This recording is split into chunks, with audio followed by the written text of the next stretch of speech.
I never thought a home improvement project would turn me into the most controversial person in Meadowbrook Estates. But here I am, standing in my driveway at 6 in the morning, staring at a bright orange citation taped to my front door. The letter from the HOA board informed me that I was being fined $200 per day until I removed the unauthorized exterior modifications to my home. My crime: installing insulated siding that would save me thousands on energy bills over the next decade. My name is Nathan Daniels, and I have lived in this cookie-cutter subdivision outside Columbus, Ohio, for the past 8 years. When my wife Sarah and I bought this place back in 2017, we thought we had found our forever home. The neighborhood seemed friendly enough, the schools were decent, and the HOA fees were reasonable at $75 per month. What we did not realize was that the homeowners association would become the bane of my existence. The whole insulated siding situation started 3 months ago when I noticed my energy bills creeping higher and higher. Our old house had original vinyl siding from when it was built in 2003, and the insulation underneath had deteriorated significantly. I did my research, got quotes from 3 different contractors, and settled on a company that specialized in insulated siding. The material was a neutral beige color that matched at least half the houses in our neighborhood. I even made sure to check the HOA guidelines before moving forward. The guidelines, as written in our covenant from 2003, stated that exterior modifications needed to be in keeping with the aesthetic standards of the community, and that homeowners should maintain the visual harmony of the neighborhood. There was no specific list of approved colors or materials, just vague language that could be interpreted a dozen different ways. I figured beige siding on a beige house would not raise any eyebrows. I was wrong. The installation took 5 days, and the crew did an excellent job. The siding looked clean, professional, and honestly better than the warped vinyl that had been there before. The insulation backing was 2 inches thick, which would provide an R value of around 8, significantly better than the R value of 2 that the old siding provided. I was already looking forward to my next heating bill when I saw Patricia Montgomery marching across my lawn on the 6th day after installation. Patricia was the president of the Meadowbrook Estates Homeowners Association, a position she had held for the past 6 years. She was 53 years old, drove a white Lexus SUV, and had that particular hairstyle that I can only describe as the "let me speak to your manager" cut. Her blonde hair was always perfectly styled, and she wore the kind of activewear that suggested she was on her way to or from the gym, even though I had never actually seen her exercise. "Nathan," she called out, her voice already carrying that tone of disapproval I had come to recognize over the years. "We need to talk about this siding situation."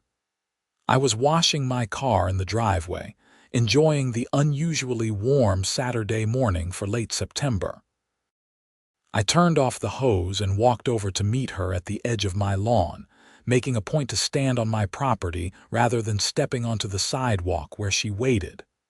"Good morning, Patricia. What situation are you referring to?"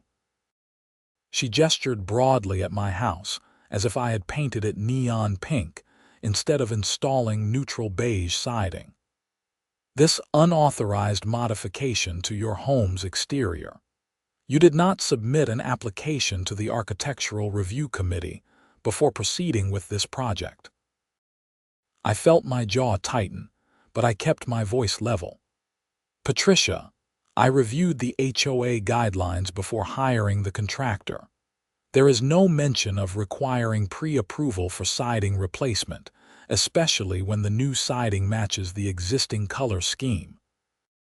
The guidelines clearly state that exterior modifications must be approved," she countered, pulling out her phone and scrolling through what I assumed was a digital copy of the HOA rules.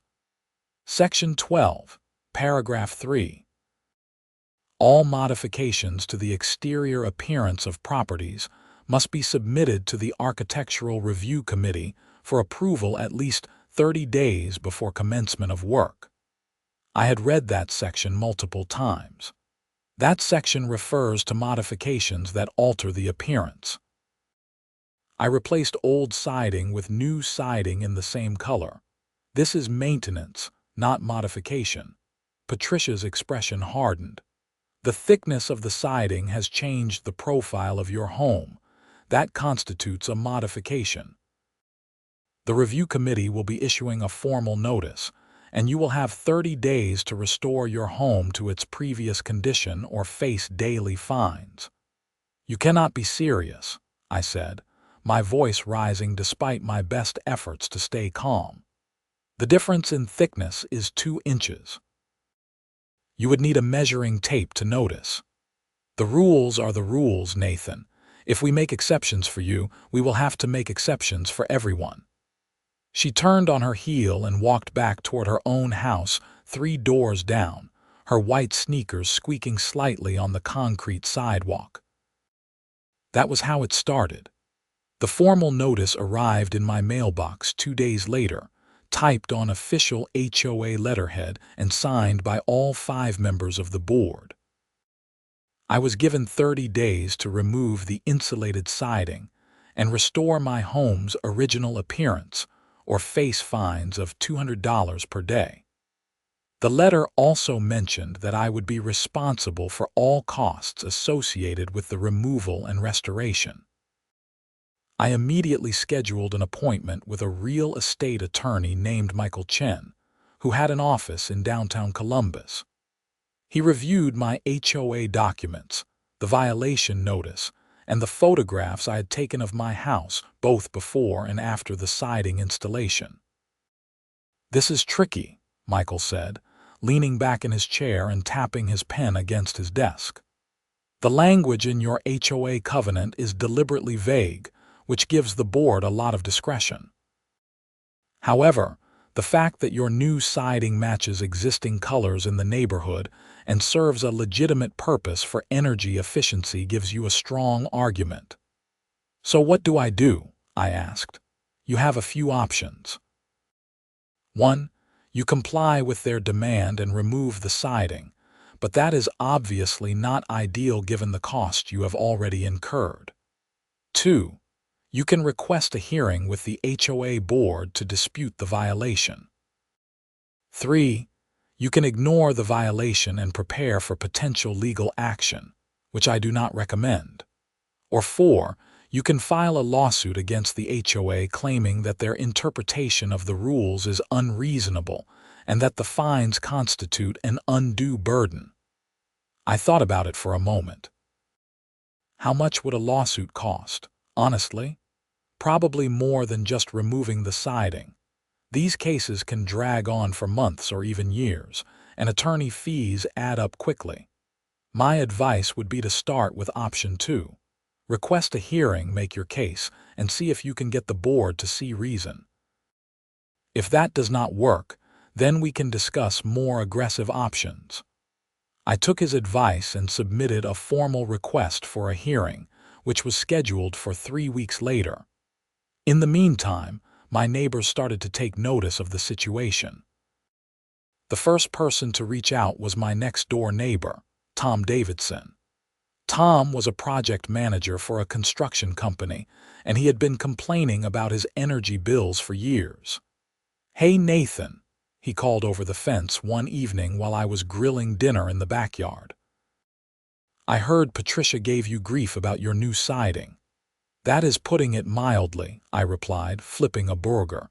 "She is threatening daily fines if I do not rip it all out." Tom walked over to the fence, beer in hand. "That is ridiculous. Your house looks great, and I bet your heating bill this winter is going to be way lower than mine. Who did the installation?" I gave him the contractor's information. and we chatted for a while about the specifications of the insulated siding, the installation process, and the expected return on investment. Tom seemed genuinely interested, and I could tell he was already calculating whether it made financial sense for his own home. "Keep me posted on how the hearing goes," Tom said as he headed back to his own yard. "I am rooting for you." The hearing took place on a Tuesday evening at the community center, a bland building near the entrance of our subdivision that hosted everything from HOA meetings to children's birthday parties. I arrived 15 minutes early with a folder full of documentation: photos of my house, energy efficiency data, copies of the HOA guidelines with relevant sections highlighted, and a letter from my contractor explaining the benefits of insulated siding. The 5 board members sat at a long table at the front of the room. Patricia was in the center, flanked by Vice President Robert Chen, no relation to my attorney, Secretary Linda Martinez, Treasurer Gary Thompson, and Member-at-Large Susan Blake. About a dozen other residents sat in the audience, presumably there to watch the proceedings or bring up their own issues. Patricia called the meeting to order at 7 o'clock sharp. After some preliminary business about upcoming community events and budget approvals, she turned her attention to me. Item 7 on tonight's agenda is an appeal hearing regarding violation notice 23-47, issued to Nathan Daniels of 742 Maple Grove Drive. "Nathan, you have 15 minutes to present your case." I stood up and walked to the front of the room, suddenly aware of how dry my mouth had become. Public speaking had never been my strong suit, but I was determined to make my argument clearly and professionally. "Thank you for hearing my appeal," I began, my voice steadier than I felt. 3 weeks ago, I received a violation notice for installing insulated siding on my home. I would like to explain why I believe this notice is unjustified and why the siding should be permitted to remain. I walked them through my reasoning step by step. The siding was the same color as the original, falling well within the range of colors already present in the neighborhood.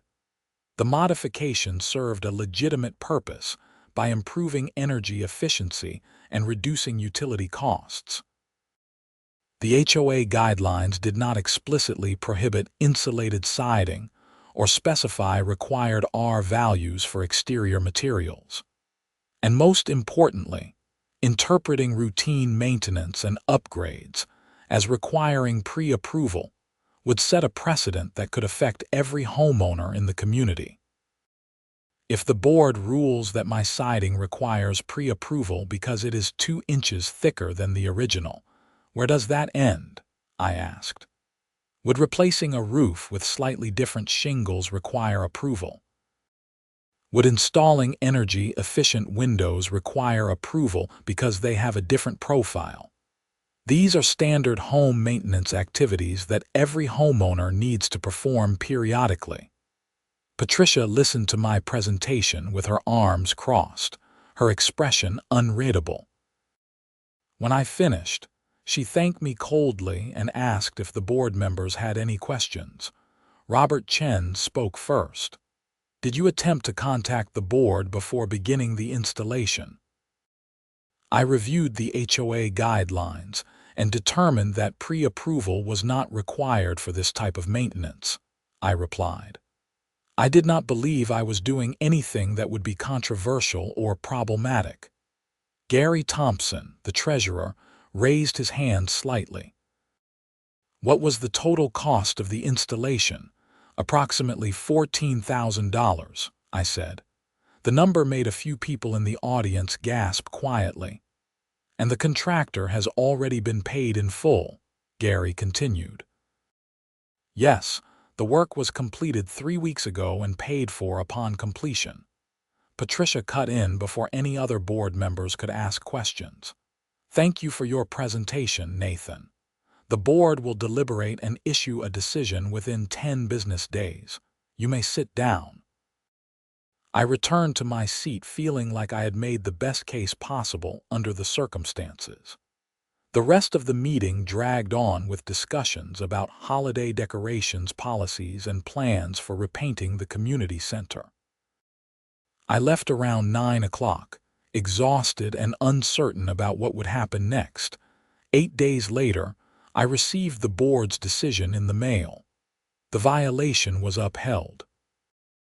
The board determined that the insulated siding constituted a modification that required pre-approval, and I had 30 days to remove it, or the daily fines would begin. The letter included a lengthy explanation of their reasoning, most of which boiled down to the rules are the rules and we cannot make exceptions. I was angry, frustrated, and seriously considering just removing the siding to avoid the ongoing battle. The daily fines would add up quickly, and even though I believed I was right on principle, the financial reality was hard to ignore. Sarah and I had long conversations about what to do. She was more pragmatic than I was and leaned toward just complying with the HOA's demand to avoid further conflict. But something happened that changed everything. 2 weeks after I received the board's decision, Tom Davidson hired the same contractor to install insulated siding on his house. He used the exact same product in a light gray color that matched his existing trim. 3 days after Tom's installation was complete, another neighbor 2 streets over did the same thing. Then another. Within a month, 7 houses in Meadowbrook Estates had new insulated siding. The HOA went into full panic mode. Patricia started sending out violation notices like candy on Halloween, but the sheer volume of violations overwhelmed the board's ability to respond. More importantly, the other homeowners who had installed insulated siding were not backing down. They had seen what happened to me and decided to band together. Tom organized a meeting at his house on a Saturday afternoon. 16 homeowners showed up, including everyone who had installed insulated siding and several others who were considering it. We gathered in Tom's spacious living room, sitting on couches, chairs, and even the floor. "Here is the situation," Tom said, standing near the fireplace to address the group. "The HOA is trying to bully Nathan, and now they are coming after the rest of us. We need to decide how to respond collectively, because if we let them push us around individually, they will win." A woman named Jennifer Harris spoke up. She lived on Oakwood Court and had installed insulated siding 2 weeks earlier. "I got my violation notice yesterday. $200 per day starting next month. I cannot afford that, but I also cannot afford to rip out brand new siding that cost me $12,000. The problem is that the HOA knows most people will choose the path of least resistance," I added. "They are counting on us being too tired or too worried about the cost to fight back. But if we work together, we have a much better chance." A man named Steve Peterson raised his hand. He was a lawyer who worked for a corporate firm downtown, though HOA law was not his specialty. "I took a look at the covenant documents last night after I got my violation notice. The board's interpretation is aggressive, but it is not completely baseless. However, there is a clause in Section 28 that might help us. It says that the board must apply rules uniformly across the community. If they are selectively enforcing this rule, or if they have allowed similar modifications in the past without requiring pre-approval, we might have grounds to challenge their authority." "Has anyone noticed other modifications in the neighborhood that were done without pre-approval?" Tom asked. Several hands went up. People started mentioning examples: decorative shutters that were added to houses, different styles of front doors, upgraded garage doors, stone veneer accents. The list went on and on. It became clear that the HOA had been extremely lenient about exterior modifications over the years, only cracking down now because Patricia had decided to make an issue of it. "We need to document everything," Steve said. "Take photos of every modification you can find in the neighborhood that appears to have been done without pre-approval. We also need to request records from the HOA showing all architectural review applications submitted in the past 5 years. If they have been inconsistent in requiring pre-approval, that undermines their case significantly." Jennifer volunteered to coordinate the photo documentation effort. She was a real estate agent and had a good eye for property details. Tom offered to submit the records request to the HOA board, and Steve agreed to research the legal aspects more thoroughly, even though he made it clear that we would probably need to hire a specialist attorney if things escalated to litigation. Over the next 2 weeks, our informal coalition grew stronger. Jennifer compiled a comprehensive photo album showing dozens of exterior modifications throughout Meadowbrook Estates. Some were minor, like decorative mailboxes or updated light fixtures. Others were substantial, like complete roof replacements with different colored shingles or additions of covered porches. The evidence made it clear that the HOA had not required pre-approval for exterior work as a matter of routine practice. Tom's records request initially met with resistance. Patricia sent back a letter stating that board records were available for review by appointment only, and that copying fees would apply. Tom responded by scheduling an appointment for the following week and bringing Steve along as a witness. They spent 3 hours in the community center's small office, photographing documents with their phones. What they found was damning. In the past 5 years, the Architectural Review Committee had received exactly 11 applications for pre-approval of exterior modifications. That was 11 applications out of a community of 234 homes. Either 95% of homeowners had made no exterior changes whatsoever in 5 years, which was absurdly unlikely, or the HOA had been extremely lax about enforcement until now. Even more interesting, 6 of those 11 applications had been approved without any modifications, 3 had been approved with minor conditions, and 2 had been denied. One of the denied applications was for a homeowner who wanted to paint their house a bright yellow color, which was clearly outside the aesthetic norms of the neighborhood. The other denial was for someone who wanted to install a large amateur radio antenna tower, which was explicitly prohibited in the covenant. Armed with this information, our group decided to take a more aggressive stance. Steve drafted a letter that all 16 of us signed, formally notifying the HOA board that we disputed the violations and would not be removing our insulated siding. The letter laid out our legal reasoning, cited the evidence of selective enforcement, and requested that the board rescind all violation notices related to insulated siding. We also made it clear that if the board chose to pursue fines, we would collectively file a lawsuit challenging the board's authority and seeking damages for harassment and selective enforcement. Steve had consulted with a real estate attorney he knew, who had confirmed that we had a reasonably strong case.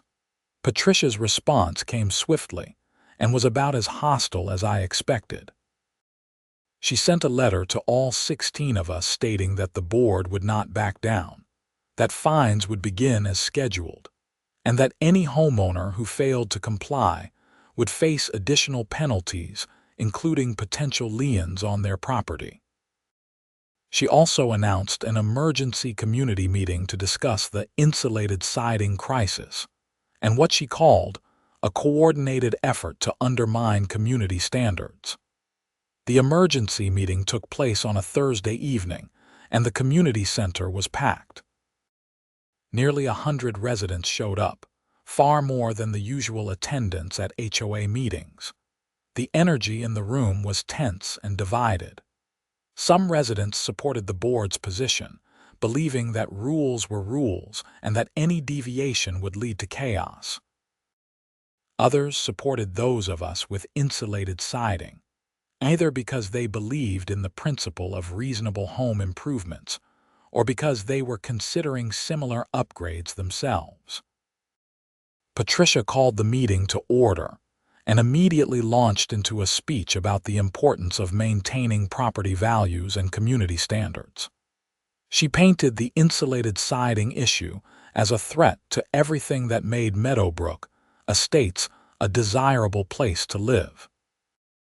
When we allow homeowners to make unauthorized changes without oversight, we open the door to all kinds of problems, Patricia said, her voice rising with passion. Today it is insulated siding. Tomorrow it could be chain-link fences or above-ground pools or houses painted in inappropriate colors. We have rules for a reason, and those rules must be enforced uniformly. Tom stood up from his seat in the middle of the room. May I respond to that? Patricia looked annoyed but nodded. You have 2 minutes. Tom walked to the front of the room and turned to address the audience. Patricia talks about uniform enforcement, but the evidence tells a very different story. In the past 5 years, this board has received only 11 applications for pre-approval of exterior work in a neighborhood of over 200 homes. Either the vast majority of homeowners have made no exterior changes at all, or the board has not been requiring pre-approval as a routine matter. We have documented dozens of exterior modifications throughout this neighborhood that were clearly done without board approval, and the board never said a word about them. A murmur of agreement rippled through the crowd. Several people nodded or voiced their support. Patricia cut in sharply. Those are baseless accusations. The board has consistently enforced the architectural review requirements. Then, why are there no violation notices for the 15 houses with upgraded garage doors? Tom shot back. Why no violation notices for the decorative shutters on 20 different houses? Why no violation notices for the stone veneer that 3 homeowners have added to their foundations? The only thing that has changed is that you personally decided to make insulated siding an issue. The room erupted in crosstalk. Some people shouted in support of Tom, others defended Patricia, and still others tried to ask questions that got lost in the noise. Patricia banged a gavel on the table, calling for order. This meeting is not a forum for wild accusations, she said coldly. The board has made its decision regarding insulated siding, and that decision stands. Fines will begin as scheduled for any homeowner who has not removed unauthorized siding by the deadline. An older man near the front of the room stood up. I recognized him as George Winters, who had been part of the original group that developed Meadowbrook Estates back in 2003. He was well respected in the community and had served on the HOA board himself for several years before retiring from the position. Patricia, I think you are making a mistake here, George said, his voice calm but firm. I was involved in writing the original covenant documents, and I can tell you that the intent was never to require pre-approval for routine maintenance and upgrades. We wanted to prevent truly egregious modifications that would harm property values, not micromanage every little change homeowners made to their properties. With all due respect, George, the current board is responsible for interpreting and enforcing the rules as written, Patricia replied. Your intent 20 years ago does not override the clear language in the documents. The language is not clear, though, George countered. It is deliberately vague to allow for reasonable discretion.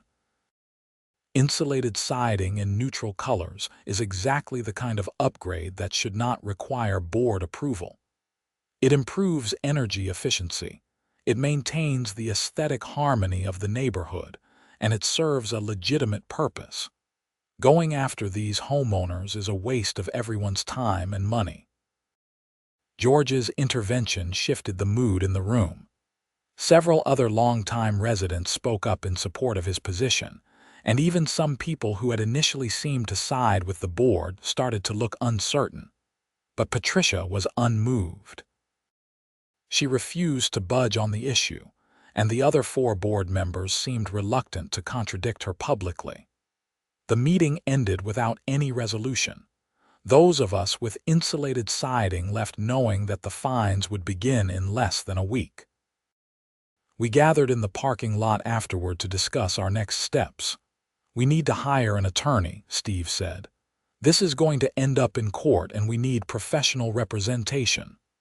"I agree," Tom added. "Is anyone opposed to pooling money for legal fees?"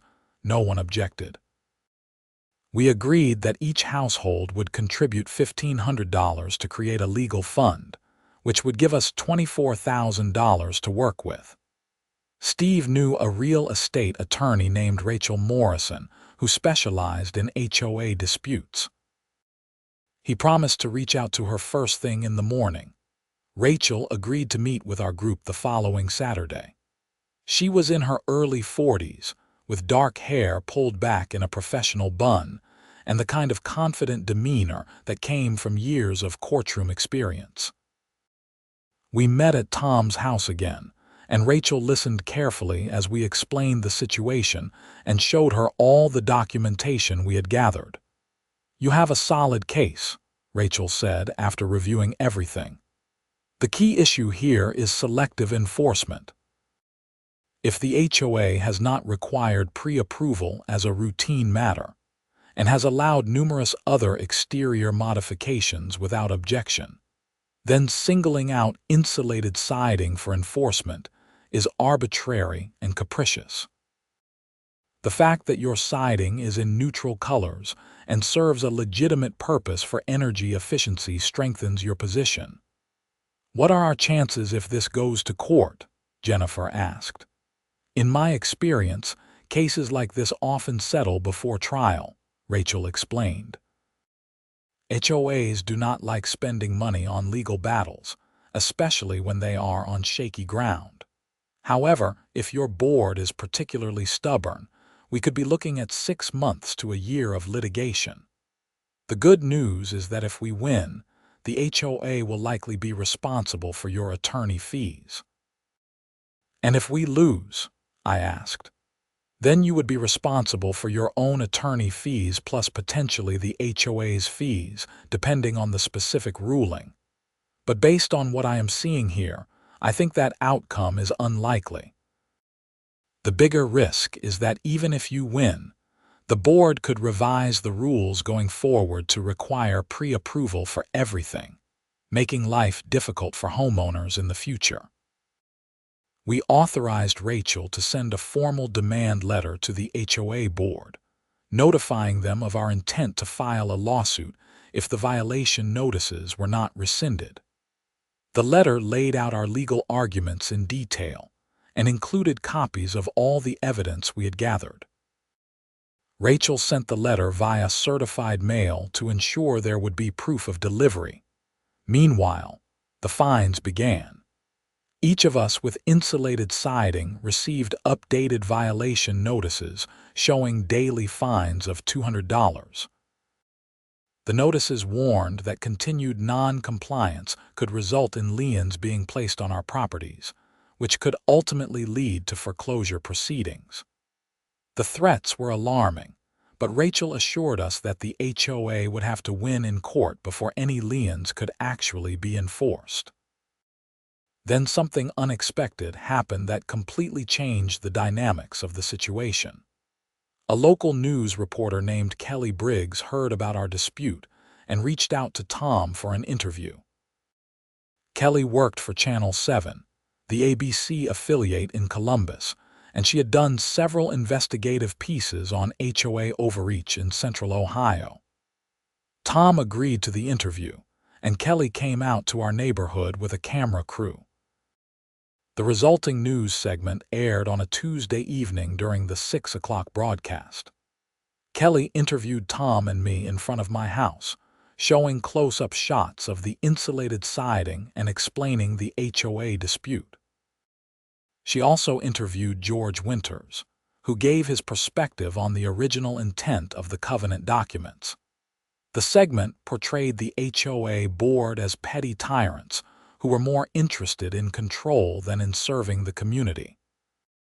Homeowners in Meadowbrook Estates say their HOA is fining them hundreds of dollars per day for installing energy-efficient siding, Kelly said during the intro. Critics say the HOA is more focused on enforcing rules than on allowing reasonable home improvements. Tonight, we have the story of a neighborhood divided. The segment included a brief statement from Patricia, who had agreed to a phone interview. She defended the board's position, saying they were simply enforcing the rules that all homeowners had agreed to follow when they purchased their properties. But her explanation came across as defensive and unsympathetic, especially compared to the interviews with Tom, George, and me. The news coverage had an immediate impact. Dozens of neighbors who had not paid much attention to the dispute suddenly had strong opinions about it. My phone rang constantly with calls from people offering support or sharing their own frustrations with the HOA board. Several neighbors even approached me in person to say they were considering installing insulated siding themselves in solidarity. More importantly, the negative publicity put pressure on the HOA board. They received numerous emails and calls from residents criticizing their handling of the situation. Two board members, Linda Martinez and Gary Thompson, began to privately express doubts about continuing the fight. Only Patricia remained fully committed to seeing the fines through. Rachel sent a follow-up letter to the board, reiterating our demand that the violation notices be rescinded, and noting that we were prepared to file a lawsuit immediately if they did not respond within 10 business days. She also mentioned the negative news coverage and suggested that continuing to pursue fines would only result in more bad publicity for the board and the community. The board scheduled a special meeting to discuss the issue. All 5 board members attended, along with the HOA's attorney, a man named David Sullivan. The meeting was technically open to residents, but it was held at an odd time on a weekday afternoon, which ensured that most people with jobs could not attend. Tom took the afternoon off work to be there, and he reported back to the rest of us that evening. According to Tom, the meeting had been contentious. Linda and Gary both advocated for backing down and rescinding the violation notices. They argued that the negative publicity was damaging the community's reputation, and that the legal costs of fighting a lawsuit would exceed any potential benefit. Susan Blake, the member-at-large, seemed to agree with them but was less vocal about it. Patricia and Robert Chen pushed back hard. They argued that backing down would undermine the board's authority and set a dangerous precedent. Patricia, in particular, seemed personally invested in winning the dispute, almost as if she saw it as a test of her leadership. David Sullivan, the HOA's attorney, gave a measured assessment of the legal situation. He acknowledged that the selective enforcement issue was problematic and that a court could rule against the HOA. However, he also noted that litigation was unpredictable and that the board might prevail if they could demonstrate some legitimate reason for treating insulated siding differently from other modifications.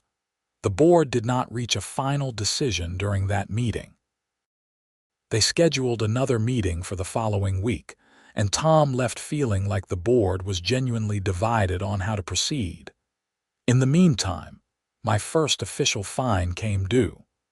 According to the HOA's accounting, I owed $6,000 for 30 days of non-compliance.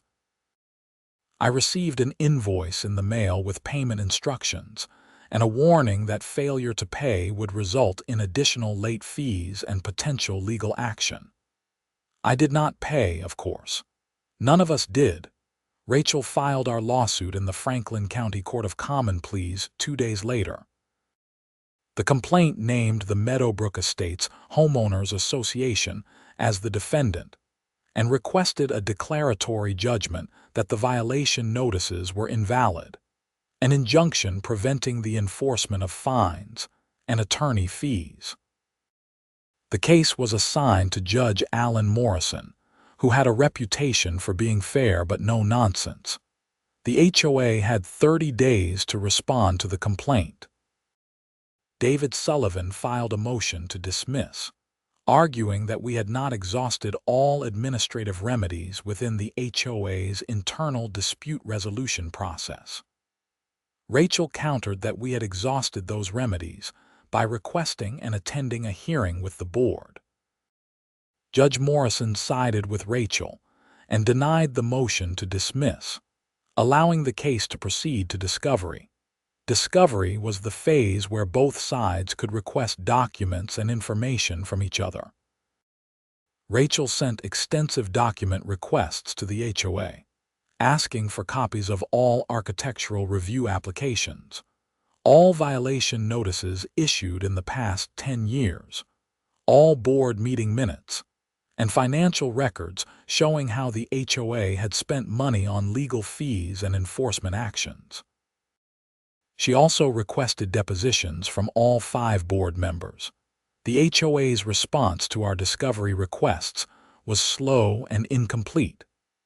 David Sullivan dragged his feet on producing documents, claiming that gathering everything would be burdensome and time-consuming. Rachel filed a motion to compel, asking Judge Morrison to order the HOA to comply with our requests. The judge granted the motion and gave the HOA 2 weeks to produce the requested documents or face sanctions. When the documents finally arrived, they revealed exactly what we suspected. The HOA had been extremely inconsistent in requiring pre-approval for exterior modifications.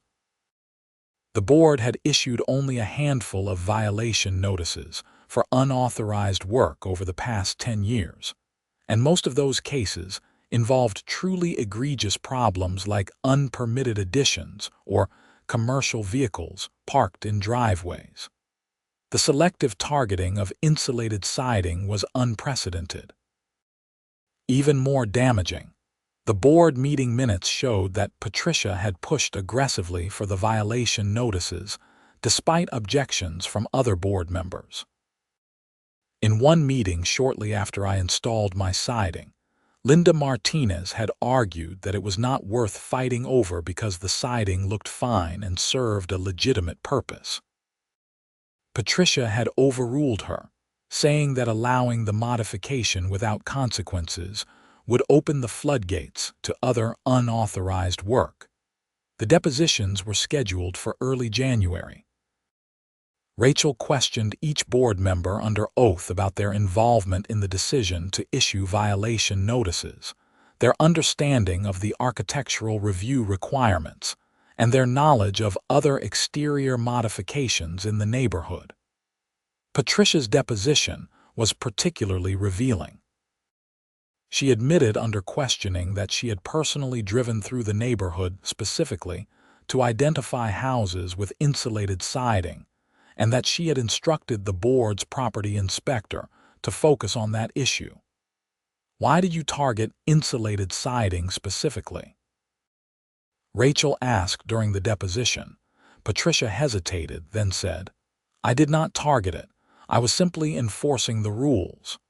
But you admit that you told the property inspector to look for insulated siding. I asked him to document any exterior modifications that appeared to be new, yes. And when he identified houses with new siding, what did you do?" I brought the issue to the board for discussion. Did you also ask him to document other exterior modifications, such as new garage doors or decorative shutters? Patricia shifted in her seat. I do not recall specifically. According to the board meeting minutes, you proposed issuing violation notices for insulated siding at the September meeting. Is that correct? Yes. And did any other board member suggest issuing violation notices for any other type of exterior modification at that meeting? No. So the decision to focus specifically on insulated siding came from you. I identified it as an issue that needed to be addressed. Yes. The deposition went on for over 3 hours, and by the end of it, Rachel had established a clear pattern of selective enforcement driven primarily by Patricia's personal decision-making. The other board members' depositions were less dramatic, but largely confirmed the same story. Most of them had gone along with Patricia's proposal without fully thinking through the implications. As the case progressed, pressure continued to mount on the HOA board. More residents attended board meetings to voice their opinions, and the divide in the community grew deeper. Some residents organized a petition calling for Patricia's removal as president, which gathered over 90 signatures. Others defended the board, arguing that rules existed for a reason and that selective enforcement was sometimes necessary to address new problems. In early February, the judge scheduled a settlement conference. Both sides met at the courthouse with a magistrate who attempted to broker a resolution without going to trial. The meeting lasted most of the afternoon, with Rachel and David Sullivan going back and forth on terms. Rachel's opening position was that the HOA should rescind all violation notices related to insulated siding, waive all fines, pay our attorney fees, and amend the architectural review guidelines to explicitly permit energy-efficient upgrades that maintain the neighborhood's aesthetic standards. David countered with an offer that would rescind the fines, but require us to pay our own attorney fees and submit future modifications for pre-approval. After several rounds of negotiation, they reached a tentative agreement. The HOA would rescind all violation notices and fines related to insulated siding installed before February 1. The HOA would pay $15,000 toward our attorney fees, which was roughly half of what Rachel had billed so far.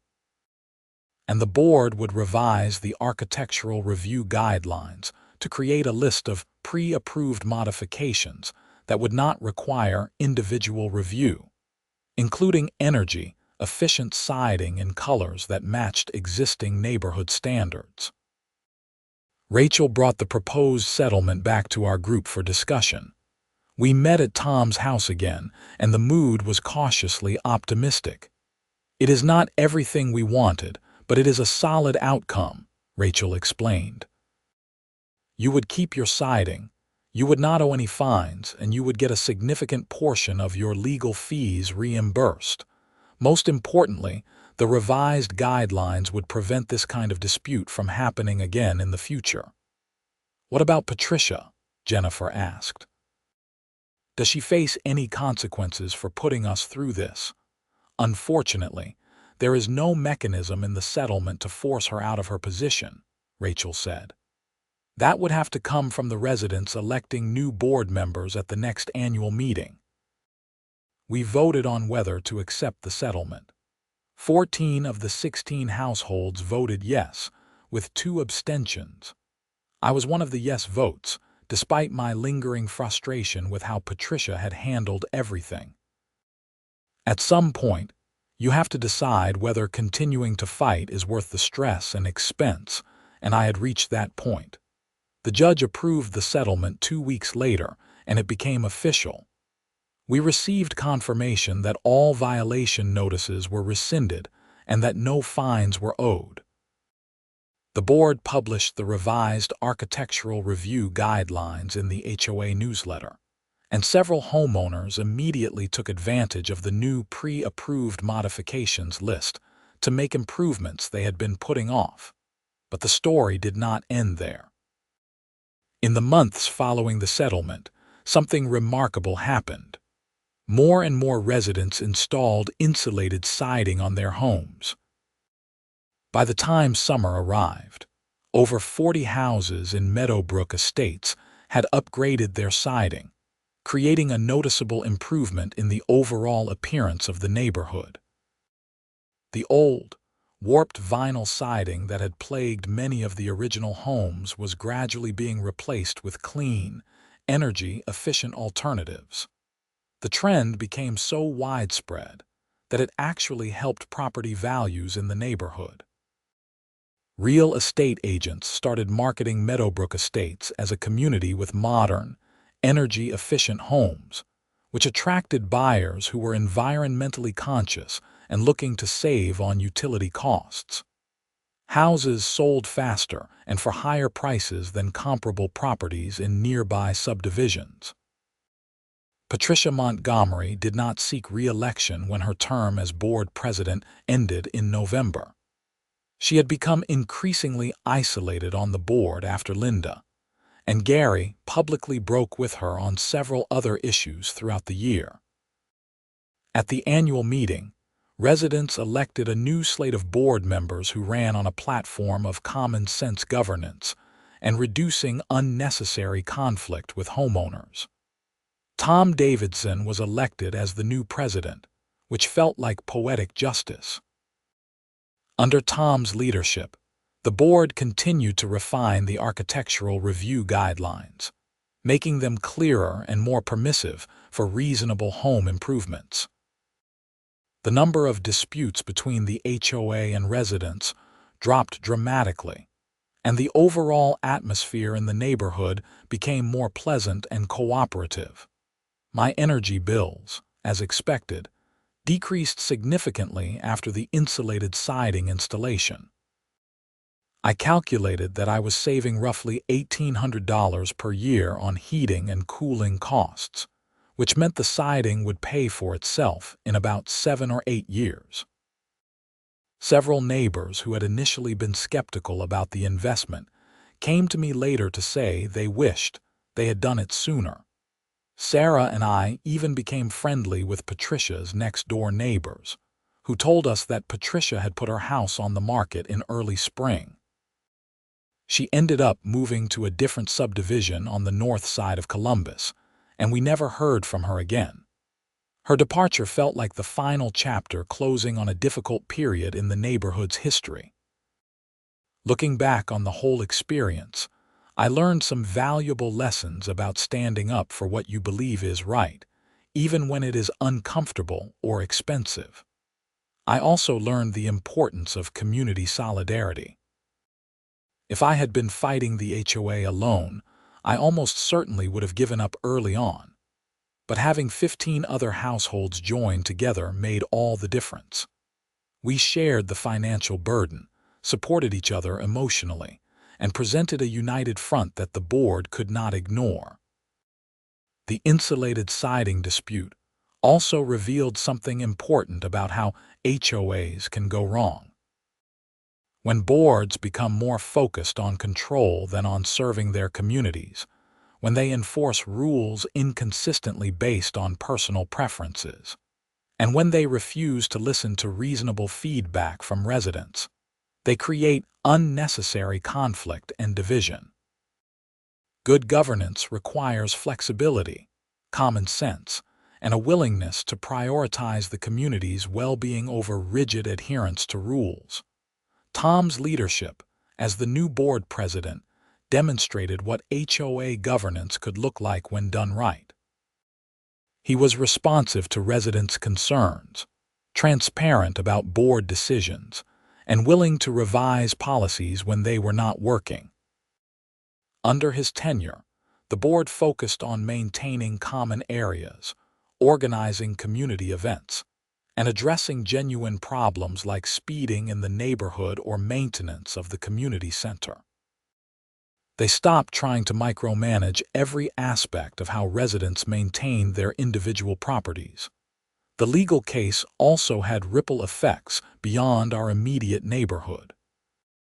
Rachel Morrison used our settlement as precedent in several other HOA disputes she handled, helping homeowners in different communities push back against overreaching boards. She even gave a presentation at a statewide conference for HOA attorneys about the importance of uniform enforcement and the risks of selective targeting. Kelly Briggs, the news reporter who had covered our story, did a follow-up segment about a year later. She interviewed Tom and me again, this time showing the dramatic transformation in the neighborhood as dozens of houses now featured new insulated siding. The segment highlighted how a contentious dispute had ultimately led to positive change, both in terms of energy efficiency and in terms of HOA governance. What started as a conflict between one homeowner and his HOA has become a model for how communities can resolve disputes and make improvements, Kelly said in her closing remarks. Meadowbrook Estates now has better energy efficiency, higher property values, and a more cooperative relationship between residents and their homeowners association. Sometimes, the best outcomes come from being willing to stand up and fight for what is right. I never expected that installing siding on my house would turn into a months-long legal battle and a community-wide movement. I certainly never expected to become a local news story or to help change HOA policy not just in my own neighborhood but in others as well. All I wanted was to reduce my energy bills and maintain my property responsibly. But sometimes life puts you in situations where you have to choose between backing down to avoid conflict or standing firm on principle. I am glad I chose to stand firm, and I am grateful for the neighbors who stood with me. Together, we proved that ordinary homeowners can push back against unreasonable authority and create positive change in their communities. The insulated siding on my house still looks great, 5 years later. It has held up well through Ohio winters and summers, and my energy bills remain significantly lower than they were before the upgrade. Every time I pull into my driveway and see that clean beige siding, I think about everything we went through to keep it. And I feel proud that we did not give up, even when the easier path would have been to just comply with the HOA's demands. Meadowbrook Estates is a better place now because we fought that battle. Homeowners feel more empowered to maintain and improve their properties without fear of arbitrary enforcement. The HOA board is more accountable and more responsive to the community's needs, and dozens of families are saving money on energy costs while reducing their environmental impact. That is what good communities are built on. Not rigid enforcement of vague rules, but reasonable people working together to create a place where everyone can thrive. I am proud to be part of that, and I am grateful for the journey that taught me these lessons, even though I would not want to go through it again. The whole experience also brought Sarah and me closer together. Going through a stressful situation like that tests a marriage, but we came out stronger on the other side. She was my rock during the months of uncertainty, always ready to talk through options and support whatever decision we made together. I could not have gotten through it without her. Our kids, who were 10 and 12 when this all started, learned some valuable lessons too. They saw their parents stand up for what they believed was right, even when it was difficult. They learned about civic engagement, about how legal systems work, and about the importance of community solidarity. Those are lessons they will carry with them for the rest of their lives. In the end, what started as a simple home improvement project became a defining experience that shaped our family and our community in profound ways. The HOA tried to fine me for my insulated siding, but instead of backing down, I fought back with the support of my neighbors. Together, we transformed our neighborhood and proved that standing up for principle is worth the struggle. And now, Every time I see another house in Meadowbrook Estates with fresh, insulated siding, I smile, knowing that we created something lasting and meaningful. That makes every moment of stress, every dollar spent on legal fees, and every sleepless night worth it.